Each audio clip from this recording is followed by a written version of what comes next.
Canduners, welcome to the back podcast Candu. Kali ini gue akan membahas tentang cyberbullying. Tapi gue akan ngebahas sendirian karena gue akan membahas sama sahabat PMI Jakarta Pusat juga nih. Daripada lama-lama, yuk kita kenalan sama orangnya. Kak Riri, aduh udah lama nih gak ketemu ya Kak Riri. Kita sebelumnya kenal ya Kak Riri ya di dunia nyata gitu. Di dunia apa ya? Mungkin ini kan dunia online, virtual ya. Sekarang tuh virtual itu udah kemana-mana ya, udah ada. Mungkin kita nanti kerja di virtual. Nah, ngomong-ngomong tentang cyberbullying, bullying sendiri itu apa sih Kak Riri? Bullying yang menurut Kak Riri, yang Kak Riri tahu itu bullying itu apa?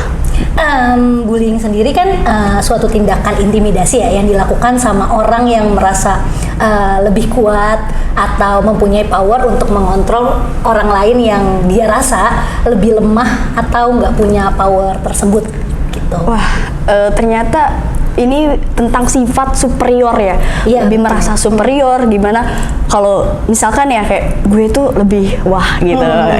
Nah, kalau kasus cyberbullying atau bullying sendiri di Indonesia, menurut Kak Riri sendiri banyak gak sih?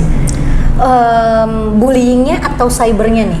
Ya, mungkin kalau untuk bullyingnya sendiri nih, mungkin kan bullying itu udah menjadi momok yang menakutkan untuk anak-anak sekolah maupun remaja di Indonesia gitu. Kalau menurut Kak Riri sendiri gimana tuh tentang bullying-bullying di Indonesia?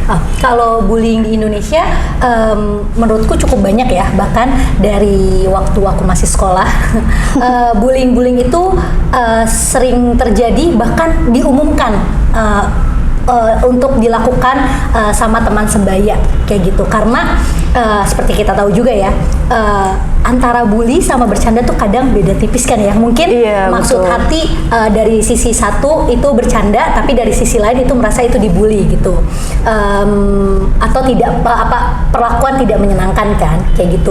Menurut penelitian sendiri, kalau nggak salah itu di tahun 2018 itu dari PISA, program apa gitu ya, aku lupa, itu dia meneliti bahwa 41% anak di usia 15 tahun itu melakukan atau menjadi korban bullying, dan itu terjadi di Indonesia kayak gitu. Wah, jadi teman-teman banyak banget ya ternyata 41%. Ternyata udah bukan di angka puluhan 10-20, ternyata 41% dan gak kebayang menjadi si penyintasnya ya, menjadi korbannya. Kalau tadi kan Kak Riri bilang tidak mengenakan, kayak bercanda sama bullying itu beda tipis. Yang membedakannya itu apa? Apakah kalau misalkan bullying itu misalkan ya Kak, kita bercanda nih Kak, tapi aku ngeledek kakak nih, kakak nggak terima, apakah itu atau konteks lain gitu? Oke. Seperti yang kita tahu kan, bercanda sendiri itu kan konteksnya untuk membangun suatu komunikasi gitu. Itu cara kita untuk melekatkan satu sama lain, salah satu bentuk komunikasi lain antar teman sebaya gitu. Itu malah bisa menjadi proses bertumbuh secara sosial di teman sebaya gitu.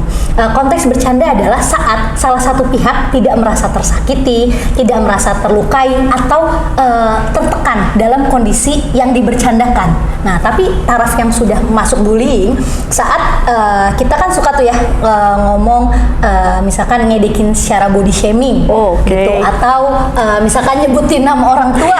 Itu sering banget ya kayaknya di Indonesia, nyebutin nama orang tua gitu. Nah, di mana perilaku itu disebut bullying saat itu dilakukan berulang kali dan menimbulkan ketidaknyamanan terhadap orang yang dikatain atau diledekin kayak gitu. Itu udah konteksnya masuk ke bullying.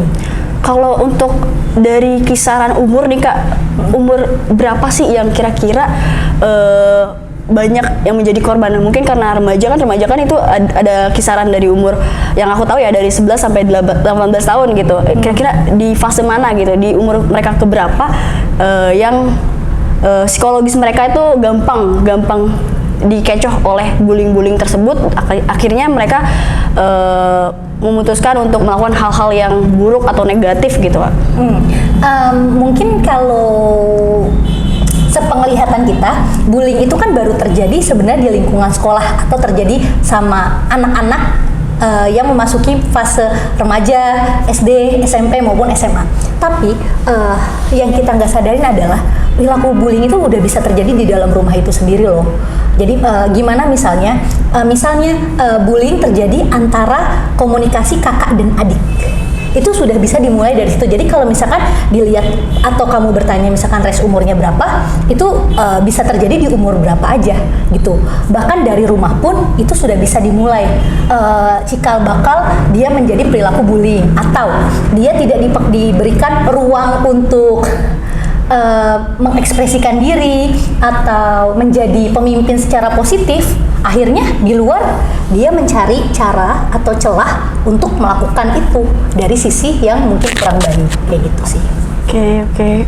Kalau untuk risikonya nih Kak, risikonya ya setahu Kakak risiko terburuk dari bullying itu apa? Gitu. Ya, untuk siapa nih? Untuk mungkin si korbannya atau pelakunya, karena kan kalau kita tahu nih Kak, kita lihat nih ada kasus selebriti ya, kita ambil hikmahnya aja lah ya.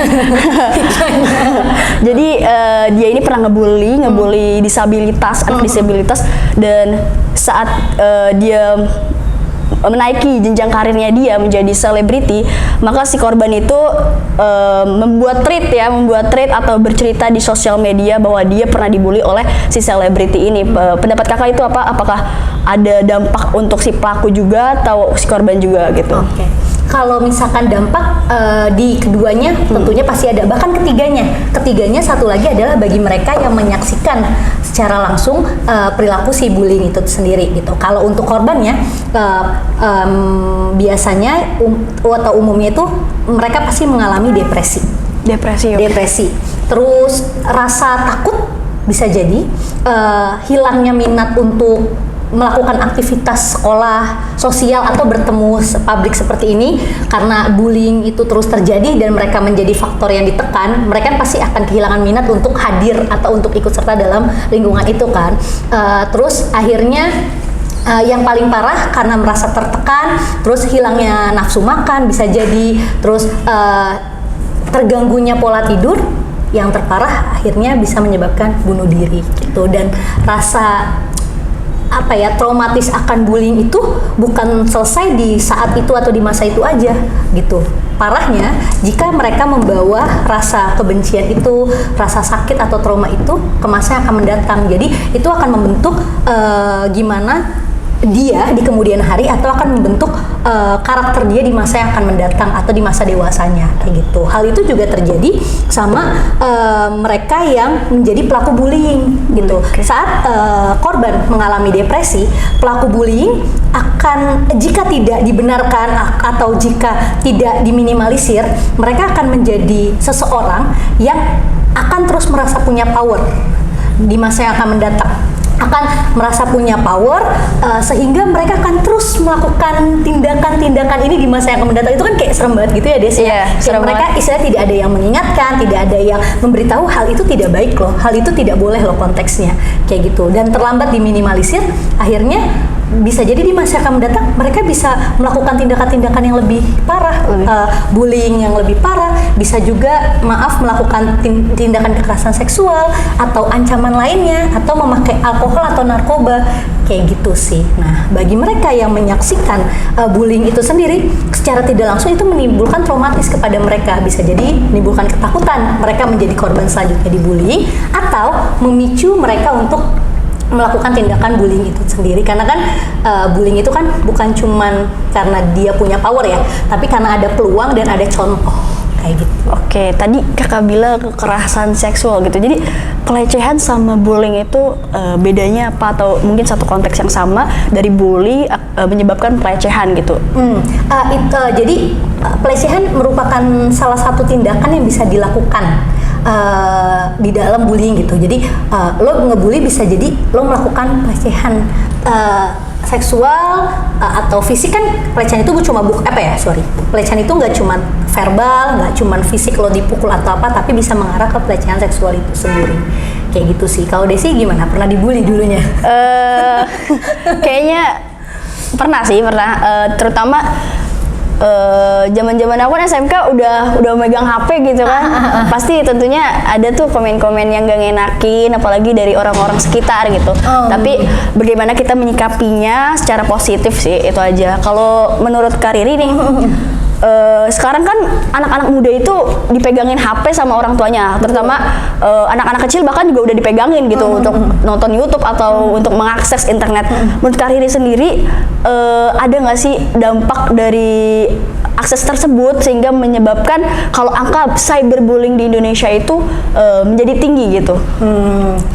Itu bisa menjadi salah satu faktor karena anak-anak atau remaja ya, yang kita tahu mereka belum punya kesiapan secara mental sebenarnya untuk megang handphone sendiri nih gitu. Apa yang diperparah jika orang tuanya tidak menginformasikan atau memberitahu bahwa fungsi handphone tuh sekedar ini loh, fungsi handphone ABCD loh gitu. Jadi mereka mengeksplor sendiri, apalagi Desi juga tahu ya, kemajuan teknologi membuat tadi yang Desi bilang anak kecil aja udah gampang akses internet gitu, mengeksplor sendiri gitu. Mereka aja secara mental sebenarnya belum siap atau belum memiliki kesiapan untuk menghadapi istilahnya dunia yang nyata gitu. Apalagi mereka belum bisa memilah apa yang terjadi di dunia maya itu bisa berdampak loh di dunia nyata gitu. Bukan berarti apa yang mereka nggak suka bisa mereka tuangkan di dunia maya. Mereka nggak tahu apa dampaknya dari yang mereka tuangkan di dunia maya itu terhadap si korban atau si yang dikenakan cyberbullying di dunia nyatanya kayak gitu. Mereka kurang kesadaran akan pemahaman itu kayak gitu. Terbukti menurut ini ya Microsoft ya kan, kalau netizen Indonesia itu netizen paling terkejam gitu di dunia atau di Asia ya, di Asia gitu kan, yang memicu kita untuk berkomentar buruk di sosial media itu apa sih menurut Kak Riri nih? Kalau menurut Kak Riri itu apa? Yang memicu kita untuk berkomentar buruk di sosial media ya biasanya kurangnya pemahaman. Kenapa orang-orang jadi pasti dipicu dari contoh dulu awalnya, dari contoh ketidaksukaan seseorang terhadap orang lain. Oke, karena contoh itu kita sebagai yang tidak paham dan hanya melihat tweetnya tanpa melihat dua belah pihak, biasanya terpicu tuh untuk ikutan. Jadi iya, bisa jadi kan dia cuma lihat satu sisi. Nah, karena ketidaksiapan itu, tidak kesiapan. Oke, kalau kita sebagai ya di umur kita yang sudah cukup matang kan, taruhlah ada isu nih si Bunda Korla misalnya. Kita bahas Bunda Korla dulu yang lagi ramai di TikTok. Contoh Bunda Korla. Kita kan nggak tahu nih ada isu apa antara Nikita Mirzani, Bunda Korla, Ivan Gunawan misalnya gitu kan. Nah, kita yang punya kematangan emosi saat ada isu itu, kita nggak kucuk-kucuk langsung misalkan nyalahin Bunda Korla atau dari sisi pihak Nikita Mirzani. Kita akan cari tahu ada apa sih nih sebenarnya gitu. Ada kesalahan apa sampai mereka berselisih paham gitu. Kita yang nggak tahu, tapi mereka yang kita punya kematangan emosi itu, tapi mereka yang nggak punya kematangan emosi itu, mereka akan menyerang secara personal si Bunda Korlanya atau Nikita Mirzaninya kayak gitu. Maka itu dibutuhkan, bermedia sosial pun dibutuhkan bukan cuma kematangan emosi, tapi kematangan secara kognitif juga. Nah, itu yang belum terjadi di anak-anak usia 17 tahun ke bawah atau masa sekolah kayak gitu. Untuk cyberbullying sendiri nih di Indonesia, untuk tindak tegas ke pelakunya menurut Kak Riri ini gimana? Apakah mereka udah mendapatkan sanksi yang setara dan sepadan gitu? Apalagi kita menyikapi kasus cyberbullying ini sangatlah besar dan korbannya itu bisa sampai bunuh diri gitu kan. Tindak tegasnya tuh kira-kira udah sepadan belum, atau mungkin kayak kita tahulah pihak yang mungkin itu cuma begitu doang, masa baper sih gitu, masa kebawa ini sih kepancing-pancing gitu, tapi kan kita tidak mengetahui psikologis seseorang gitu ya. Jadi kalau menurut Kak Riri sendiri udah jalan belum sih untuk sanksi-sanksi tegas ke pelaku-pelaku cyberbullying ataupun pelaku bullying di Indonesia? Kayaknya belum ya, karena belum ada sanksi secara tegas juga atau hukum yang mengatur mengenai cyberbullying ini yang seperti kita tahu kan. dan menurut aku diusut juga agak susah nggak sih, karena biasanya mereka pelaku bullying atau remaja-remaja yang ngelakuin bullying itu punya 3, 4, 5 akun. Akun fake ya, akun fake. Misalkan mau nyerang Desi, mereka pasti akan misalkan namanya Mawar, sorry Mawar di luar sana. Ini contoh ini anonim. Misalkan dia mau nyerang Mawar aja nih gitu, tapi dia pakai nama akun Melati Delima Jingga atau apalah gitu. Itu kan susah dilacak gitu kan. Iya, betul.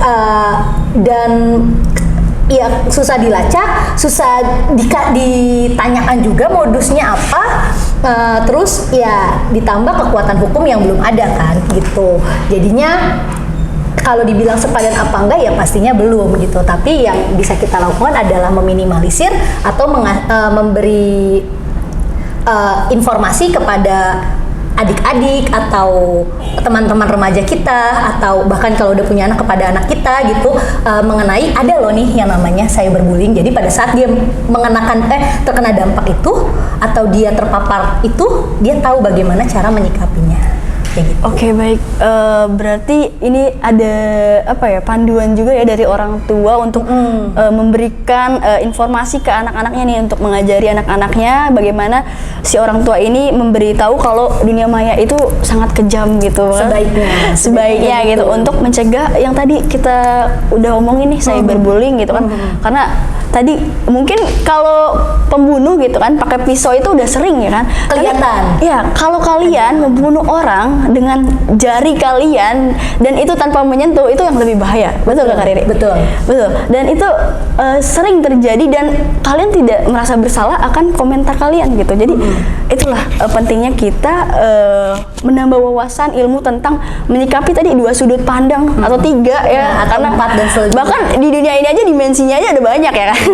Ada 3D, 2D ya kan. Kita melihat hanya dari satu sisi. Jadi kita harus mengurangi melihat dari satu sudut pandang. Betul Kak Riri? Boleh minum dulu kali ya, Aus? Oh iya boleh, silakan.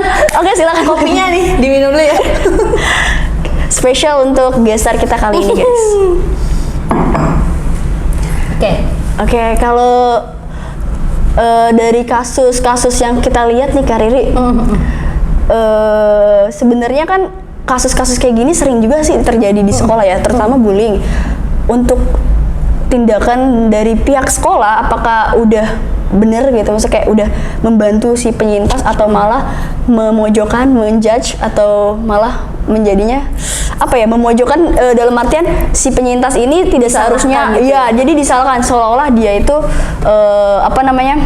tidak pantas lah untuk menyampaikan perasaan dia gitu sebagai korban gitu. Karena kan kita sering mendapatkan perlakuan kayak gitu ya. Bukan berarti satu sekolah sama semua, tapi mungkin ada beberapa oknum gitu, terutama di Indonesia ini kan juga nggak merata kan pendidikannya gitu. Menurut aku pihak sekolah sekarang udah lebih aware ya tentang bullying, cyberbullying gitu, ditambah arus informasi sudah sangat kencang mengenai itu gitu. Cuman memang seperti yang Desi sampaikan tadi, beberapa oknum mungkin masih merasa korban tuh terlalu berlebihan, atau menganggap itu kayak lebay, hiperbola dan lain-lain. Cuman tingkat kesadaran akan bullying, kasus cyberbullying itu udah cukup ada kok di Indonesia, atau di khususnya di sekolah-sekolah ya, kayak gitu. Nah, tapi kan itu bagi mereka yang menjadi korban itu kan butuh selalu ditemani gitu. Dan aku tahu dan kita pahami pihak sekolah nggak punya waktu 24/7 untuk melakukan itu gitu. Nah, itu diperlukan peran teman sebaya, diperlukan peran yang paling penting adalah rumah, orang tua, pola asuh dari orang tua sendiri untuk memastikan atau menanyakan kepada anaknya, atau bisa melihat perilaku anaknya, apakah anaknya menjadi korban atau malah menjadi pelaku, kayak gitu. Jadi memang kuncinya ya dimulai dari rumah gitu, dibentuk pola asuhnya sehingga nantinya bisa bekerja sama dengan pihak sekolah dan bisa digerakkan lingkup teman sebayanya, kayak gitu. Jadi semua lini sekolah, keluarga itu membantu menjaga si korban pelaku bullying dan meminimalisir tindakan mereka yang melakukan bullying sih menurut aku ya. Oke, baik. Kalau misalkan nih kita mendapati seorang anak menjadi korban bullying dan dia itu memutuskan untuk menceritakan itu ke rumah gitu, ke keluarga. Orang tua. Apa tindakan orang tua tersebut menyikapi cerita si anak gitu?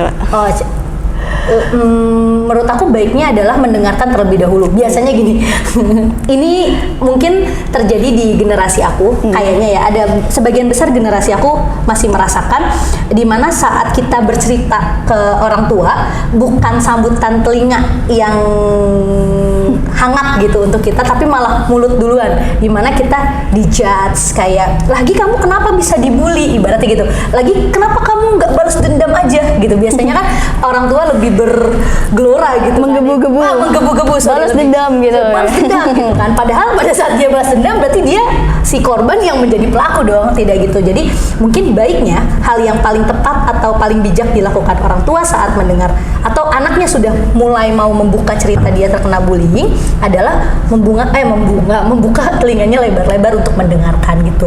Mendengarkan, memberi support positif gitu, terus bisa pilihannya kan gak harus balas dendam ya. Dengan kamu mengacuhkan dulu, itu bisa menjadi salah satu pilihan yang tepat untuk menjauhkan diri atau membatasi diri antara aku si korban bullying dan kamu si pelakunya gitu.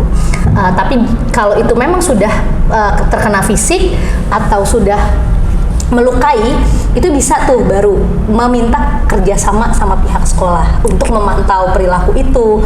Nah, dan yang terakhir bisa jadi kita menguatkan si korban untuk bisa bertindak tegas, untuk bisa ngomong enggak, untuk bisa ngomong nggak mau, untuk bisa bilang lo jangan gangguin gue lagi, kayak gitu sih gitu. Tapi ya balik-balik lagi, semua dimulai dari dalam rumah, pola asuh orang tua dan keluarga kayak gitu. Oke, baik, Canduners ya kan, mungkin Canduners ini usianya itu masih ada yang di bawah umur gitu Kak. Dan tidak memungkinkan juga kalau anak di bawah umur itu terkena bullying, karena kan tadi kita tahu ya, orang tua udah memberikan handphone ke anak kecil gitu, anaknya yang masih usia di bawah 10 tahun gitu, di usia anak-anak gitu. Kak Riri bisa nggak ngasih solusi atau mungkin ngasih tips-tips nih buat teman-temannya, mungkin karena anak kecil tuh kadang suka menutup-nutupi gitu kan, suka menutup-nutupi apa yang terjadi pada dirinya gitu. Jika misalnya si anak A ini cerita ke temannya si B, kalau dia mendapatkan kekerasan atau bullying di sekolah, kira-kira si B ini harus seperti apa, kayak tindakan untuk teman sebayanya gitu.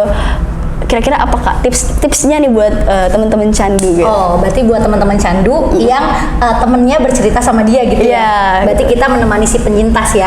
Buat teman-teman bisa balik-balik lagi mendengarkan, karena mereka korban bullying, mereka butuh safety dulu. Mereka butuh ruang aman untuk bercerita sama orang lain.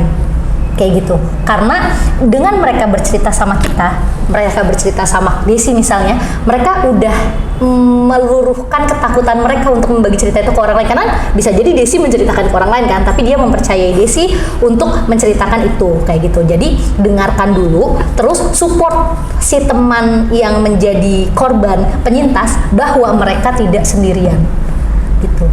Dengan mereka tahu mereka tidak sendirian dan mendorong mereka untuk berani menceritakan itu kepada orang yang lebih dewasa. Kenapa? Karena saat kita menyelesaikan secara teman sebaya belum tentu selesai kan. Jika perilaku itu sudah melewati batas, butuh bantuan atau pendampingan orang yang lebih dewasa seperti orang tua, wali atau ya guru itu gitu, untuk membantu melindungi kita sebagai korban kayak gitu. Tapi teman sebaya gimana?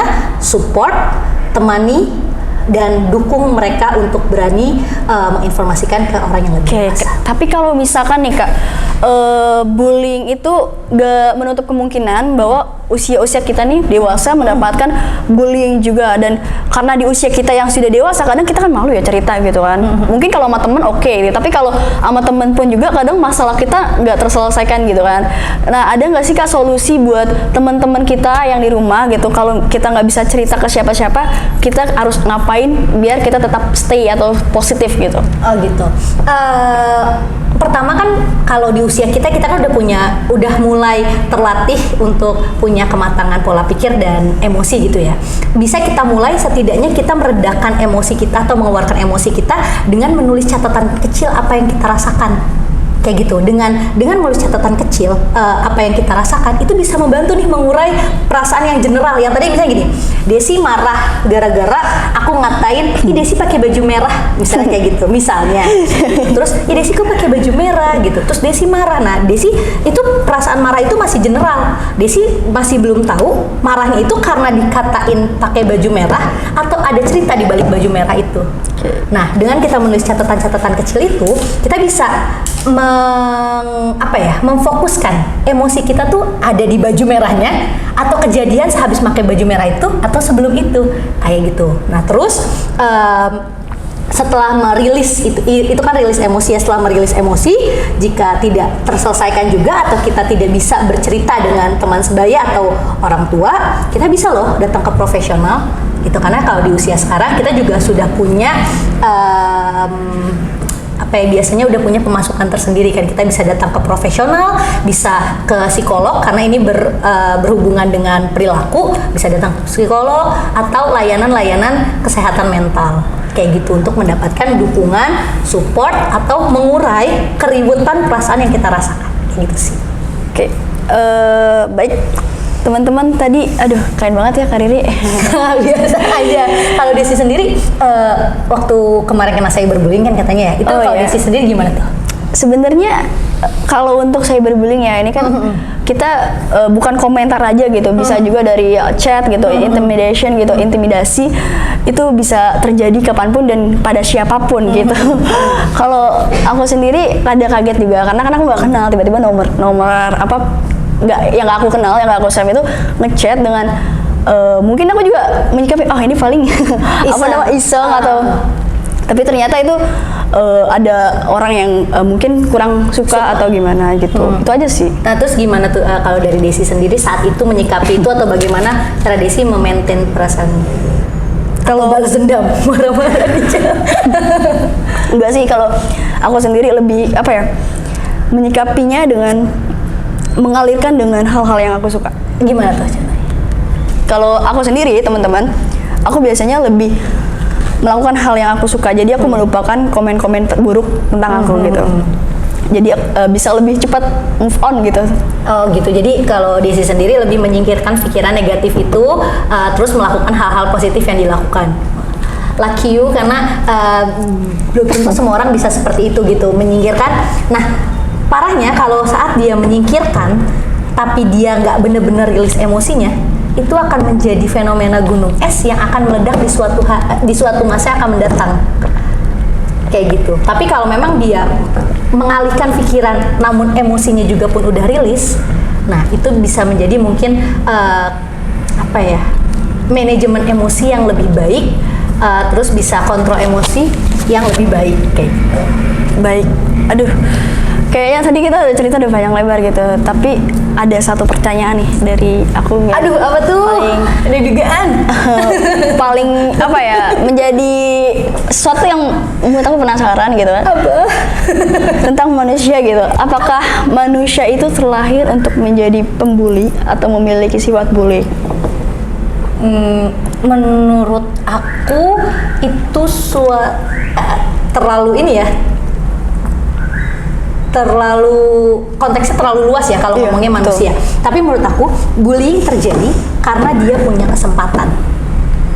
Karena dia punya kesempatan, dia melihat contoh dan dia merasa kuat gitu. Siapapun bisa menjadi pelaku, korban sendiri pun bisa akhirnya menjadi pelaku saat dia merasa di suatu lingkungan dia lebih dominan kayak gitu. Jadi kalau kamu bilang manusia, ada juga loh manusia yang tidak melakukan bullying. Jadi konteksnya terlalu luas gitu. Jadi intinya bullying bisa terjadi saat ada kesempatan kayak gitu, kesempatan di mana dia merasa lebih dominan. Kalau menurut Kak Riri nih untuk mencegah gitu dari pihak sekolah atau mungkin dari pihak-pihak lembaga pendidikan gitu, karena kan remaja itu dekat dengan pendidikan gitu kan, sekolah gitu. Kira-kira apa gitu langkah-langkah yang harus dilakukan oleh pihak sekolah untuk mencegah hal-hal tersebut gitu, untuk mendukung teman-teman kita untuk speak up tentang apa yang terjadi pada dirinya gitu, untuk lebih terbuka gitu. Karena kalau lebih terbuka kan masalahnya juga akan lebih cepat selesai gitu kan ya. Kalau menurut kalian bisa dengan sosialisasi stop bullying, anti bullying atau apapun itu, bisa menjelaskan bahwa hal itu mempunyai dampak yang cukup besar, bukan cuma di hari ini tapi di masa akan mendatang.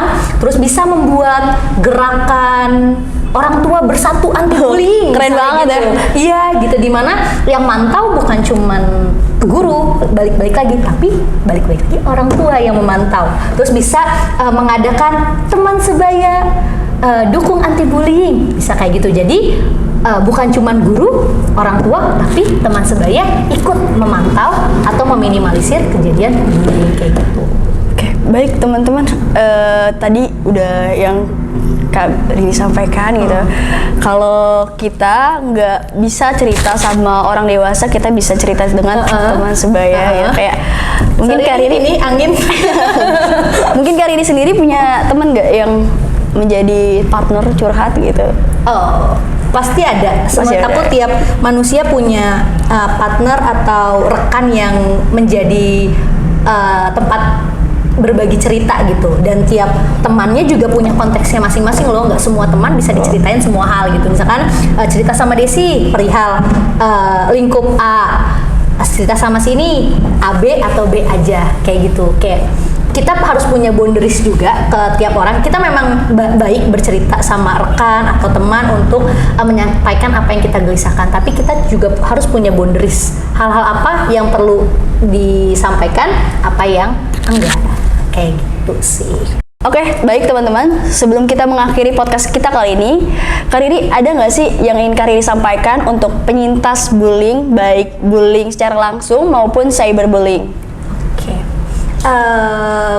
Buat teman-teman yang pernah atau sedang merasakan di posisi terkena bullying atau cyberbullying, menurut aku jangan takut untuk bercerita sama orang dewasa, bercerita sama teman gitu. Karena aku tahu di posisi ini sangat tidak nyaman loh. Dan kalian masa mau terus ada di posisi ini hingga masa yang akan mendatang? Pasti rasanya sulit untuk keluar dari lingkaran korban. Tapi teman-teman punya loh kekuatan untuk keluar dari situ. Jadi minta bantuan orang lain untuk teman-teman keluar. Dan mungkin buat orang tua bisa dari sekarang mulai memberi ruang buat anak-anaknya mengekspresikan diri, mengekspresikan emosi, untuk bercerita. Kadang nih pelaku bullying ya, itu terjadi bukan karena cuma ada kesempatan, tapi bisa jadi dia cari perhatian loh. Orang tuanya terlalu sibuk, akhirnya dia cari perhatian dengan membuli anak orang. Kan jadi orang tuanya datang ke sekolah yang tadinya orang tuanya nggak pernah datang ke sekolah, jadi main deh ke sekolah. Itu bisa terjadi. Jadi beri ruang, beri perhatian. Kadang orang tua ngerasa sudah memberikan semuanya kepada anak, tapi satu yang lupa, beri ruang dan perhatian, kasih waktunya untuk anak. Itu yang nggak ada kayak gitu. Dan untuk teman sebaya, jangan lelah untuk ngedukung teman-temannya yang mengalami bullying tersebut. Oke, kalau dari aku sendiri, mungkin untuk korban-korban bullying yang ada di luar sana gitu, mungkin banyak hal yang membuat kamu tidak ingin ada di sini, tetapi jadikan satu alasan apapun itu, seperti mungkin Indomie di malam hari menjadi alasan kamu untuk bertahan di dunia ini, tetap melanjutkan hidup, karena hidup tidak hanya ada di sini, pasti ada di kelanjutannya.